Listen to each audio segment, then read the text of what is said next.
नमस्कार दोस्तों, राजनीति की बातों में आपका स्वागत है। मैं हूं आपका दोस्त धर्मेंद्र कुमारी। दोस्तों, राजनीति की बातों का ये जो सिलसिला चल रहा है, आइए इसमें थोड़ा और आगे बढ़ते हैं और उस दौर की बात करते हैं जब हरियाणा प्रदेश को एक नया मुख्यमंत्री मिलता है, जिनका नाम है बनारसी दास गुप्ता जी। बनारसी दास गुप्ता जी और चौधरी बंसीलाल, अगर आप भिवानी में कभी गए हों तो विजयनगर में ये दोनों पड़ोसी हैं। इस कोने पे चौधरी बंसीलाल का घर है और थोड़ा सा इसके राइट में जाते ही आगे बनारसी दास गुप्ता जी का घर है। बनारसी दास गुप्ता जी एक ज़माने में बहुत विश्वास पात्र चौधरी बंसीलाल के हुआ करते थे और इमरजेंसी लगने के दौर में जब चौधरी बंसीलाल को इंदिरा गांधी जी ने केंद्र में बुलाकर रक्षा मंत्री बनाया तो उन्होंने हरियाणा के मुख्यमंत्री के रूप में बताया जाता है कि दो चॉइस रखी थी या दो लोगों का जिक्र उन्होंने चौधरी बंसीलाल की राय लेते हुए कहा। उनमें एक चौधरी श्यामचंद थे और एक वो पगड़ी की वजह से माड़ू सिंह मलिक को उन्होंने याद किया था। लेकिन चूँकि सत्ता के असली केंद्र बंसीलाल जी ही रहने वाले थे, इसलिए चौधरी बंसीलाल ने अलग अलग कारण बताते हुए उन दोनों को अपने पीछे किया, उन नामों को, और बनारसी दास गुप्ता जी का नाम उन्होंने हरियाणा के अगले मुख्यमंत्री के रूप में प्रपोज किया। और इस तरीके से हरियाणा को वैश्य समाज से पहला मुख्यमंत्री मिला और बनारसी दास गुप्ता जी भिवानी से उस समय विधायक थे। दिसंबर 1975 में चौधरी बंसीलाल को केंद्र में रक्षा मंत्री बना दिया गया और 4 दिसंबर 1975 को हरियाणा प्रदेश के मुख्यमंत्री के रूप में बनारसी दास गुप्ता जी ने शपथ ली।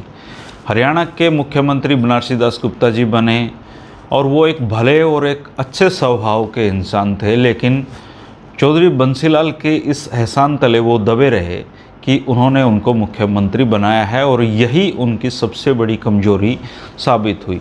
भले ही वो केंद्र में चले गए हों रक्षा मंत्री बनकर, लेकिन हरियाणा में शैडो सरकार उनकी ही चलती थी। हरियाणा में जो सारे सरकारी कामकाज के हुक्मनामे जो एक समय पर चौधरी बंसीलाल के ज़माने में जब वो पहली बार मुख्यमंत्री बने थे तो पंडित भगवत दयाल शर्मा जिस तरीके से बड़े फैसले लिया करते थे, उसी तरीके से बनारसी दास गुप्ता जी के राजनीतिक जो फैसले थे, सरकार से फैसले थे, सरकार पर जो पकड़ थी, जैसे केंद्र में नाम इंदिरा गांधी का प्रधानमंत्री के रूप में था लेकिन संजय गांधी की चल रही थी, उसी तरीके से हरियाणा में भले ही नाम बनारसी दास गुप्ता जी का था लेकिन असल में सरकार चौधरी बंसीलाल के बेटे सुरेंद्र सिंह ही चला रहे थे। सुरेंद्र सिंह एक तरीके से अघोषित मुख्यमंत्री के रूप में हरियाणा में थे और हरियाणा के अफसर उनकी बातों को तवज्जो देते थे। उनके जो बातें थी, उनके जो हुक्म थे, उन पर तुरंत तामील हरियाणा में होती थी। तो बनारसी दास गुप्ता जी मुख्यमंत्री बनने के बावजूद भी कोई बहुत बड़े फैसले उस दौरान वो नहीं ले पाए, लेकिन दो उल्लेखनीय फैसले उन्होंने उनके जो कार्यकाल था उसमें हुए, जो हरियाणा के लिए बहुत बड़ी बात थी और हरियाणा में मील के पत्थर भी वो साबित हुए। एक तो उन्होंने जो पानी का बंटवारा था, पानी जो हरियाणा के हिस्से में मिलना था, उसमें उन्होंने बड़ी मेहनत की। हरियाणा को 3.5 MF पानी दिलाना उन्होंने सुनिश्चित किया और इसके पीछे बनारसी दास गुप्ता जी की सोच थी। 19 अप्रैल 1977 को रोहतक में महर्षि दयानंद यूनिवर्सिटी की स्थापना हुई। तब भी मुख्यमंत्री बाबू बनारसी दास गुप्ता जी थे। हालांकि इस यूनिवर्सिटी की स्थापना में केंद्रीय शिक्षा राज्य मंत्री प्रोफेसर शेर सिंह का भी बहुत बड़ा अहम योगदान था। ये लेकिन मुख्यमंत्री उस समय बनारसी दास जी थे। वो चूँकि एक शिक्षक थे, मानहेरू गांव में उनका जन्म हुआ था और एक स्वतंत्रता संग्राम में उन्होंने अपना अहम योगदान दिया था और वो हरियाणा प्रदेश के मुख्यमंत्री बने थे, तो शिक्षा की तरफ उनका विशेष प्रचार था।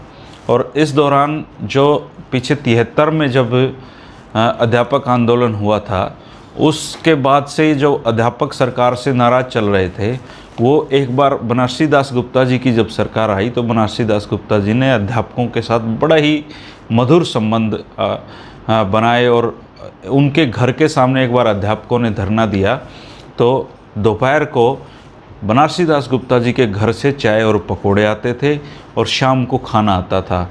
और बनारसी दास गुप्ता जी घर से निकलते हुए हमेशा जो आंदोलन कर रहे लोग होते थे उनसे ज़रूर मिलकर जाते थे। तो इस तरह का उनका व्यवहार था और आज भी भिवानी के लोग बाबू बनारसी दास गुप्ता जी के मधुर व्यवहार को याद करते हैं।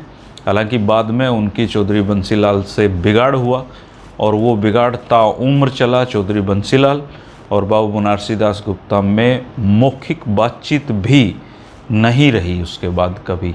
उसका जिक्र हम कभी आगे करेंगे। आज के वीडियो में बस इतना ही। अगर आपको उस दौर की कोई जानकारी है तो ज़रूर हमारे साथ शेयर करें ताकि सबको इसका पता चल जाए। चैनल को आपने सब्सक्राइब नहीं किया है तो चैनल को सब्सक्राइब कर लें दोस्तों। मिलते रहेंगे 3 बजे की चाय वाला ये राजनीतिक कार्यक्रम हमेशा जारी रहेगा। राजनीति की बातें जारी रहेंगी। शुक्रिया, नमस्कार।